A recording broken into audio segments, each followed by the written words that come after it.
예, 여기까지만 읽겠습니다. 오늘은 속았다고 생각하고 따라가 볼까라는 제목 가지고 하나님 말씀 증거하겠습니다. 여러분, 먹칠하다. 여러분, 우리 가문에 먹칠했어. 이런 얘기 많이 하지 않습니까? 그 먹칠하다라는 뜻이 어디부터 시작됐는가 제가 이렇게 보다가,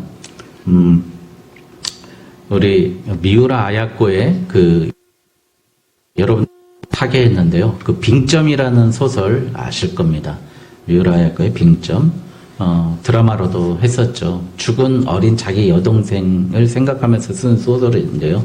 10남매였는데 죽은 여동생을 생각해서 쓴 소설인데, 미우라 아야코란 그 여자 소설가인데요. 그분이 26년 정도 생 되겠네요. 17살 때 이제 소학교를 나와서요. 여학교를 나와서 교직에 몸담게 됩니다. 이제 선생님이 됩니다. 일본에.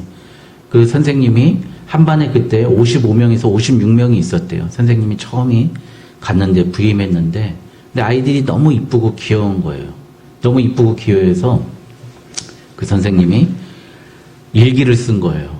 그래서 이경재, 고지수, 김진아, 김주희 이렇게 해가지고 각각의 일기를 쓴 거예요. 선생님이 그러니까 55명의 일기를 선생님이 걔가 오늘 어떻게 행동하고 어떻게 말했고 어떤 모습을 느꼈다는 것을 방과 후에 매일 썼던 거예요.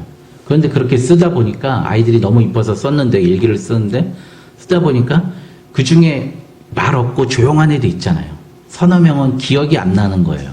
그러면 그 다음날 그 아이들부터 책 읽는 거, 교과서 읽는 거, 산수 문제 시키면서 그 아이에 대한 기억을 떠올리면서 그렇게 아이들을 사랑하면서 일기를 썼답니다. 여러분, 얼마나 멋집니까? 여러분, 우리 어떻게 보면 하나님도 나 이경재에 대해서 매일 일기를 쓰고 계실 거라고 저는 생각해요. 이경재의 마음 오늘 흐림 하면서 너 오늘 하나님께 이렇게 기도를 했구나. 나 듣고 있다. 그 선생님의 마음 그런 거예요. 근데 그 선생님이 너무 아이들이 이쁜데 종례가 끝나고 아이들이 학교하고 집에 갈 때는 쏜살같이 집으로 막 뛰어간다는 거예요. 자기 마음에는 나를 정말 사랑해서 아이들이 학교에 더 머무를 것 같은데 땡 하고 울리면 뛰어가기 바빴다라고 생각하면, 바쁜 모습을 보면서 많이 서운했다고 합니다. 근데 1945년도에 패망한 일본이 이제 패전하고 망하죠. 그러면서 미 군정이 들어옵니다. 그래서 거의 49년까지 4년 동안 미 군정이 들어와서 있는데, 여러분, 우리나라 장로교가 갈라진 결정적인 원인도 여러분 알다시피 신사참배 창씨개명, 이름 개명하는 것 때문에 그렇지 않습니까? 그래서 저희 어머니, 오빠, 외삼촌도 일본 이름으로 창씨개명을 했다고 합니다. 그런데 그 창씨개명을 하고 황국신민이라고 하고 군국주의를 가르쳤던, 군국 노래를 가르쳤는데 미국에서 보니까 이건 아니다 싶어서 그때부터 교과서를 삭제하는데요. 먹을 갈아서 먹칠을 했다는 거예요.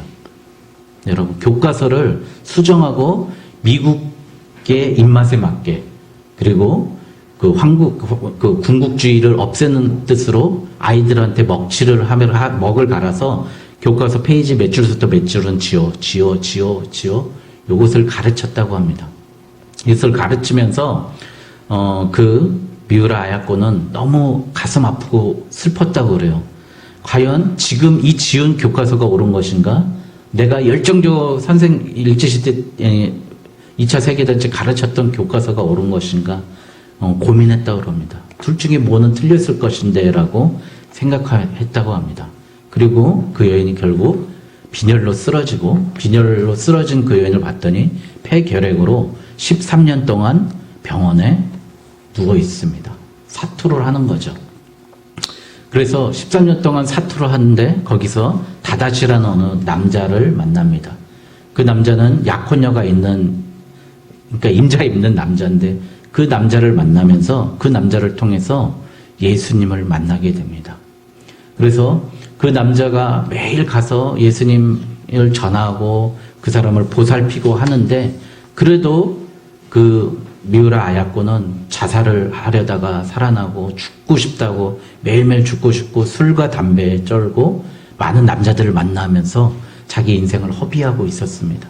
그런 그 모습을 보면서 다다시라는 그 남자가 마주보고 있을 때 자기 돌을 가지고 자기 다리를 내려 찍으면서 자기 다리가 깨진 모습을 그 여인이 보면서 미우라 아야코가 이렇게 생각합니다.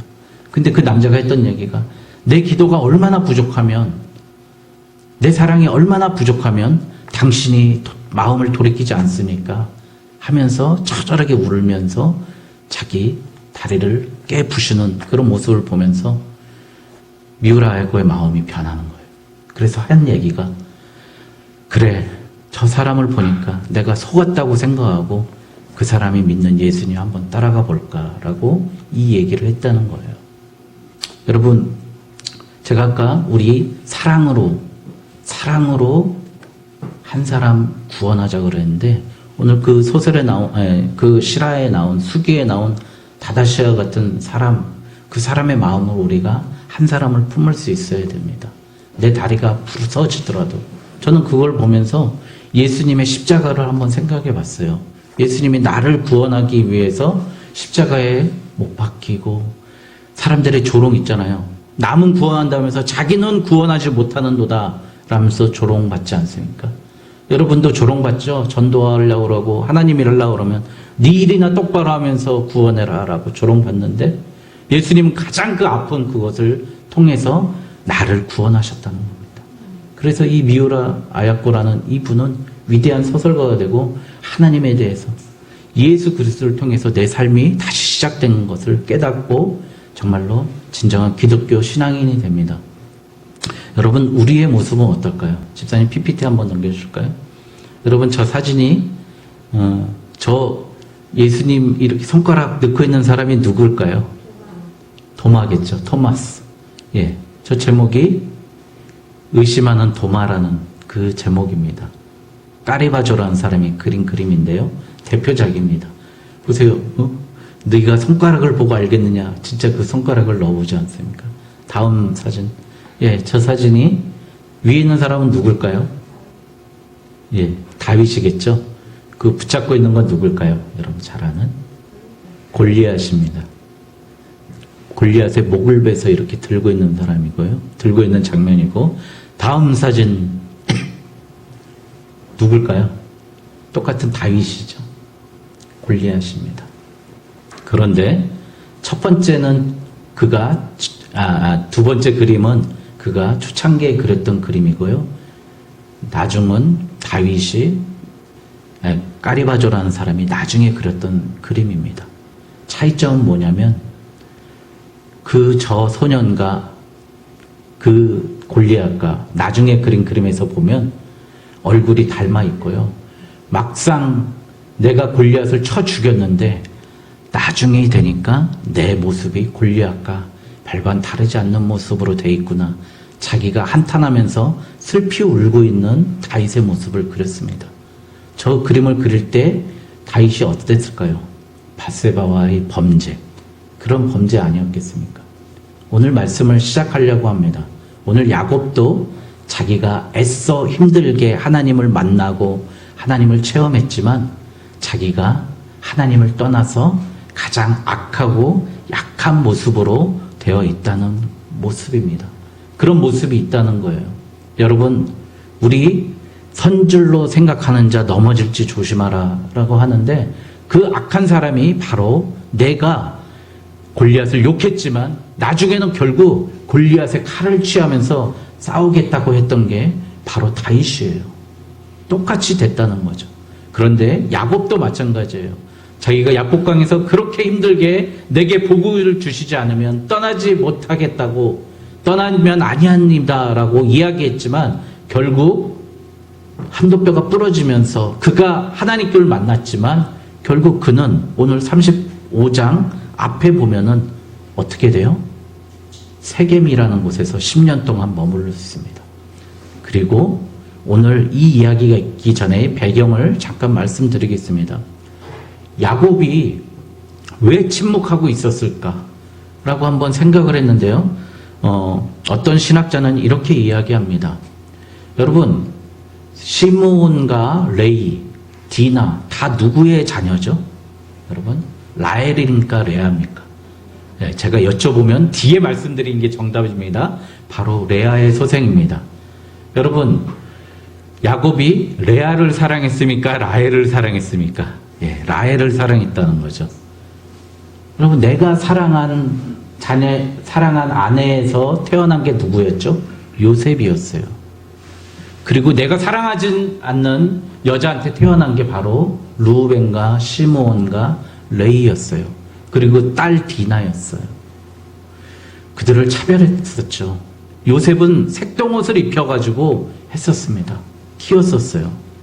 그러니 34장 31절에 그들이 이르되 그가 우리 누이를 창녀같이 대우함이 옳음이니까. 자기 딸이 그렇게 추하게 가장 아프게 성폭행 당했는데 아버지는 조용히 입 다물고 있는 거예요. 그러니 벌써 이때부터 가족의 갈등이 시작된 겁니다. 결국 여기서부터 따지고 보면 요셉은 형들한테 팔릴 수밖에 없는 그 운명에 놓여진 거였습니다. 여러분, 성경을 보면. 여러분, 그러니 그런 사람에게 누가 하나님 앞에 누가 그에게 옳은 말을 하겠습니까? 결국 하나님이 나서고 마십니다. 여러분, 하이인리의 법칙이라고 있죠. 발음도 안 되네요. 하이인리의 법칙. 1대 29대 300이라는 숫자는 여러분들 기억할 겁니다. 한 가지 엄청난 일이 있으려면요, 29번의 중대한 비슷한 사고가 일어나고요, 300번의 경미한 사고가 미리 일어난다는 겁니다. 여러분, 이게 산업 안전, 보건, 사고 예방에서 우리 공부할 때 많이 배웠던 겁니다. 저도 많이 배웠죠. 여러분, 디나가 성폭행, 자기 딸이 이렇게 성폭행 당하기까지에는 300번의 경미한 그런 말도 안 되는 일들이 벌어지고 있었을 겁니다. 29번의 중요한 그들의 이방신을 섬기고 하나님이 떠나 있는 그런 모습이 있었을 겁니다. 9년 동안 왜 그런 일이 없었겠습니까? 여러분, 결국 이런 일이 있으니까 딸이 강간당하고, 그리고 그것도 모자라서 그 딸 달라고 요구하는데 야곱은 침묵하고 기회만 보고 있는 겁니다. 자기가 살아날 기회만 보고 있는 겁니다. 여러분, 우리 삶에 이런 엄청난 사고 내 안에 혹시, 그리고 이거까지는 아니지만 29번의 중대한 사고 있지 않습니까? 300번의 나에게 이루어지는 내가 가볍게 생각했던 경미한 문제들이 있지 않습니까? 그런 문제들 때문에 오늘 이런 문제가 터진다는 겁니다. 오늘 내가 있기까지, 한 사람이 그 자리에 있기까지 어떻게 이유 없이 그런 일이 벌어졌겠습니까? 여러분, 이스라엘 사람들이 쓰는 언어가 뭐죠? 여러분, 히브리어가 아니에요. 히브리어란 말은 없어졌어요. 이스라엘 사람들은요, 시리아에서 쓰던 아람어를 씁니다. 아람어로 성경을 만들고요, 예수님도 아람어로 말씀하신 거예요. 그걸 이제 헬라어로 바꾼 거죠. 여러분, 그런데요, 그 아람어 성경에 보니까 디나가 그 지역에 여자들을 보러 갔다고 해석되어 있지 않고요, 성경이 써 있지 않고 그 지역에 남자들을 만나러 갔다라고 성경이 써 있습니다. 여러분, 그러니까 자기 딸도 세상에 물들어 있는데 야곱은 믿음의 가장으로서 아무 말도 하지 않고 있었다는 겁니다. 하나님께서 우리에게는 늘 가까이 계시면서 말씀하시지만 우리는 그 말씀에 대해서 깨닫지 못하고 묵인하고 있다는 거예요. 300번의 묵인, 29번의 묵인. 그래서 이렇게 큰 사고가 날 수밖에 없다는 겁니다. 여러분, 그래서 하나님께서 이제 35절 오늘 말씀을 좀 보겠습니다. 일어나 베델로 올라가서 거주하며 내가 내 영에서 낯을 피하여 도망가던 때에 내게 나타났던 하나님께 거기서 제단을 쌓아라. 하나님께서 명령하십니다. 여러분, 여러분 일어나십시오. 여러분 잠들어 있지 마시고요. 300번의 문제가 있고 29번의 문제가 있고 한 번에 내 딸이, 사랑하는 딸이 그런 엄청난 사건을 당했다면 이제 일어나십시오. 잠들지 말라는 겁니다. 그리고 베델로 올라가라는 겁니다. 여러분, 올라가는 게 쉽습니까? 여러분, 우리 박정기 집사님은 다시는 산에 안 올라간대요. 군대에서 너무 산에 올라가고 많이 올라가가지고요. 저도 가봐서 알아요. 28사단 지역은 5사단은 그래 조금 난데 28사단 지역 또 산도 많아요. 거기서 또 역곡천입니까 거기가? 개천도 있고. 거기서 세파트하고 달리기 시합도 시켰대요. 누가 빠르나. 여러분, 얼마나 웃깁니까? 다시는 남자들 군대 가면, 다시는 군대 전역하면서 하는 얘기가 군대 쪽으로 향해서 오줌도 안 싸고 산은 절대 안 올라간다. 지겹게 산은 올라가잖아요. 여러분, 올라가는 게 쉽습니까? 여러분, 지역으로 보면 베델이 여기보다 400m 더 높은 지역이라고 그럽니다. 올라가야 됩니다. 여러분, 올라간다는 게 뭐죠? 갈등, 마찰이 있다는 거죠. 어려움이 있다는 겁니다. 여러분, 하나님께 가는데요, 쉬운 게 없어요. 어렵다고요. 거기 올라가기가 어렵다는 겁니다. 또 뭐죠? 거기서 제단을 쌓으라. 거기서 예배 드리라는 겁니다. 예배가 뭡니까? 내가 죽는 게 바로 예배인 줄 믿습니다. 여러분, 일어나고요, 올라가서, 힘들게 올라가서 하나님의 제단에서 거주하며 합니다. 여러분, 우리 기독교인들은요, 땅에 뿌리를 두는 사람이 아니라 하늘에 뿌리를 두는 사람입니다. 여러분, 바로 그래서 우리의 뿌리가 하늘에 둔다는 것, 그게 바로 주님의 전에 우리가 거주하는 겁니다. 나의 평생의 소원이 내가 주의 집에 거하면서 주의 인자하심을 누리는 게 내 평생의 소원이지 않습니까? 여러분, 바로 우리가 바로 거주해야 할 것은 하나님의 집입니다. 여러분, 그래서 오늘 7절에 보니까 엘 베델이라고 불렀다고 그럽니다. 야곱이 정신 차리고 이제 엘 베델, 벳엘이 뭐라고요? 하나님의 집이 베델이에요. 그러면 교회가 만약에 성전이 벳엘이라는 거죠. 근데 거기에 엘이 또 붙었어요. 그러면 그게 뭐예요? 밑에 각주, 그 교회에 하나님이 계시다는 거예요. 하나님이 계신 교회에 내가 있다는 거예요. 하나님이 안 계신 곳이 아니라 하나님이 계신 그 교회에 내가 거주하면서 살고 예배드리고 제사드리겠다. 여러분, 얼마나 멋진 말씀입니까? 여러분, 하나님은요, 원래 이런 정해진 이 성전 있잖아요. 솔로몬이 지었던 그런 성전을 원하지 않으셨어요. 하나님 원래 마음은, 하나님은 성막이었어요. 텐트를 원하셨어요. 그래서 너희들이 가는 곳에는 나도 함께 간다. 그래서 이동하면서 텐트를 쳤던 게 바로 그 성막 아닙니까? 여러분, 성막 여러분 클 것 같죠? 여러분, 안성에 가면은 광성기도원에 있는데요. 안성에 가면은 똑같이 성막을 체육관을 만들어 놓고 그 안에 지었어요. 여러분, 그렇게 크지 않아요. 우리 교회 딱 2배 많아요. 80평이에요. 80평. 여러분, 성전이 클 것 같죠? 성막이 그렇게 크지 않다니까요. 여러분, 거기 성소가 딱 우리 교회만 하고요, 지성소가 우리 교회 반만 해요. 이렇게 만들었다고요. 실제로 길이 18m밖에 안 돼요. 폭 7m, 6m밖에 안 된다고요. 여러분, 왜 그렇게 작게 만들었어요? 하나님 크게 지을 수도 있는데. 움직이신다는 거예요. 하나님, 너희들 어딜 가든지 내가 너희들에게 성전이 되겠다. 예수 그리스도가 우리의 성전이 되셔서 오시듯이 계신다는 겁니다. 여러분, 엘 베델, 우리 여러분 따라하십시오. 엘 베델의 하나님이, 엘 베델의 하나님이, 따라하십시오. 시작. 엘 베델의 하나님이 바로 나의 하나님입니다. 바로 나의 하나님. 여러분, 내가 어디에 가든지 하나님이 내 안에 계신 줄 믿습니다. 그곳에 있어야 됩니다. 여러분, 우리가 큰 교회 가서 대리 만족하잖아요. 좋은 음악 들으면서 좋은 성가대의 찬양과 멋진 특송 오늘 우리 들었지만, 여러분, 그렇지만 그거에 만족하잖아요. 많은 사람들에 대해서 만족하잖아요. 근데 그게 중요한 게 아니라 하나님이 계시고 하나님의 말씀과 하나님의 예배가 있는 것이 내가 있어야 될, 야곱이 가야 될 베델인 줄 믿습니다. 여러분, 그걸 아셔야 됩니다. 그러니 여러분, 우리 교회가 작다고 내가 하는 믿음도 작게 생각하면 안 돼요. 여러분, 내 안에 계신 하나님이 계신데 왜 내 안에 계신 하나님을 죽이십니까? 내 하나님을 왜 외면하십니까? 작게 만드니까. 여러분, 우리가 가는 곳에, 우리가 가는 그곳이 하나님의 처소입니다. 2절에 보니까요, 야곱이 자기 집안 사람들과 자기 함께한 모든 자에게 이르되 너희 중에 있는 이방 신상을 버리고, 여러분, 이제 하나님께 가는 방법에 대해서 이제 나옵니다. 이방 신상을 버리라고 합니다. 여러분, 베드로가 예수님을 만났어요. 밤새 그물을 던졌는데 잡히지 않아요. 그런데 오른쪽으로 던지라 그래요. 여러분, 그물을 오른쪽으로 던지려면 어떻게 해야 됩니까? 왼쪽에 던졌던 그 그물을 어떻게 해야죠? 끌어올려야 되죠. 여러분, 그게 바로 이방신을 버리는 겁니다. 내가 믿었던 고정관념, 내가 믿었던 생각, 내가 믿었던 물질, 내가 믿었던 사고방식 다 끌어올려서 정말 배설물처럼, 바울의 고백처럼 버려서 예수님의 말씀 듣고 오른쪽에 던져야 됩니다. 그것을. 여러분, 그게 필요한 겁니다. 여러분, 제가 나온 신학대학원은 주로 사회적으로 좀 성공한 사람들이 많이 왔어요. 지금도 많이 오고요.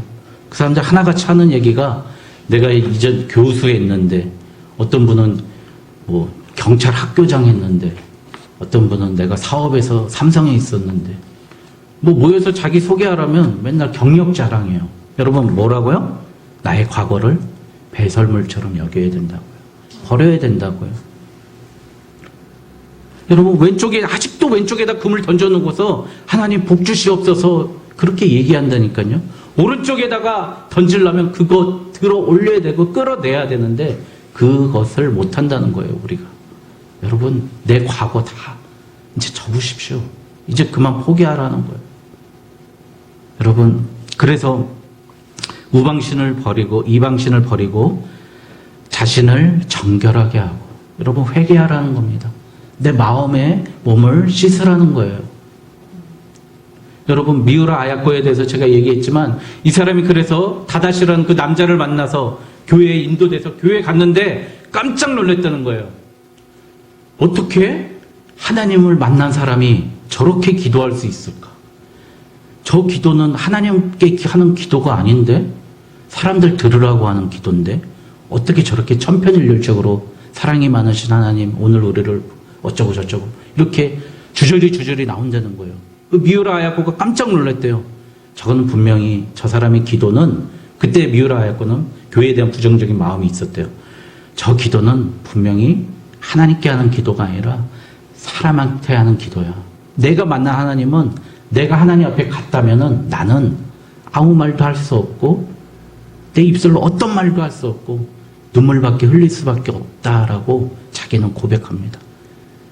우리는 말 많이 해야 기도한다고 생각하지만 그 여인은 내 마음속에 진정한 하나님을 만났을 때 그 울부짖음과 고통과 아픔 때문에 아무 말도 할 수 없었다는 거예요. 그리고 교회 다니는 사람들을 보니까 자기 욕을 너무 많이 하더래요. 저 결핵한 자. 그리고 애인 있는 남자를 왜 쫓아다녀? 아이고, 저 욕심이지. 그러면서 그 여인을 욕했다는 겁니다. 그러면서 자기는 안도감을 느꼈대요. 아, 교회에도 저렇게 나쁜 사람들이 많구나. 난 착한 사람들만 있는데 저렇게 나쁜 사람들이 많으니까 나같이 나쁜 사람도 교회 가면 하나님이 구원해 주시겠구나. 그 생각을 가졌답니다. 여러분, 정말 역설적이지 않습니까? 여러분, 우리 마음을 정결하게 해야 됩니다. 우리가 기도를 크게 한다고, 말을 크게 한다고, 말을 많이 한다고 하나님이 우리를 정결케 하신 게 아니에요. 정말 하나님과 나의 관계에서 정말 내려놔야 됩니다. 눈물을 흘려야 됩니다. 내 죄를 성령이 조명하심으로 내 심령을 정확히 보고 조명해야 됩니다. 여러분. 자, 그리고 너희 의복을 바꾸어 입으라고 그럽니다. 여러분, 로마서 13장 14절에 오직 주 예수 그리스도로 옷 입고 정욕을 위하여 육신의 일을 도모하지 말라. 이 말씀이라고요. 여러분, 오늘 야곱에게 한 말씀이 바로 오직 주 예수 그리스도의 옷을 입으라는 겁니다. 오늘 저 이 말씀 들으면서 그래도 겨울 양복 중에 제가 제일 좋아하는, 이 보면은 가슴이 떨리는 이 보라색 양복을 입고 넥타이도 제일 좋아하는 넥타이를 제가 찾습니다. 누가 사준 거는 얘기는 안 하겠는데 하여간 그리고 이 넥타이도 매려고 어제 유튜브에서요 이쁘게 매는 방법 해가지고 유튜브를 보고 오늘 좀 멋있지 않습니까? 아닌가요? 여러분, 가장 좋은 옷으로 옷 입고 하나님께 나오는 겁니다. 여러분, 좋은 옷으로 하나님께 옷 입고 나오는 거 하나님께서 원하신다는 겁니다. 여러분, 그래서 결국 야곱은 그 모든 것을 버리고 베델로 올라갑니다. 여러분, 그가 베델에 올라가서 고백한 게 바로 엘 베델인데요.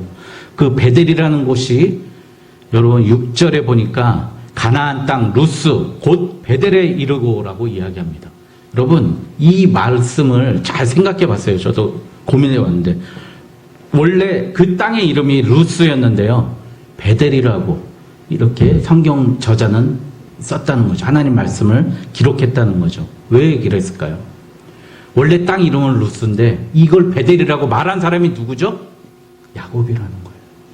네 말을 책임을 지라 이거예요. 네가 하나님의 집 짓겠다고 했으면서 루스 땅 베델이었더라. 베델에 이르렀더라. 여러분, 하나님은 우리의 약속을 꼭 기억하고 계시고요, 우리의 약속을 지킬 때까지 하나님 같이 하십니다. 여러분, 부도수표 남발하지 마세요. 여러분, 그래서 베델에 올라가서 하나님은 이렇게 말씀하십니다. 14절에 보니까 야곱이 하나님이 자기와 말씀하시던 곳에 기둥 곧 돌 기둥을 세우고 그 위에 전제물을 붓고 또 그 위에 기름을 붓고 자기가 약속했던 그 약속을 지킵니다.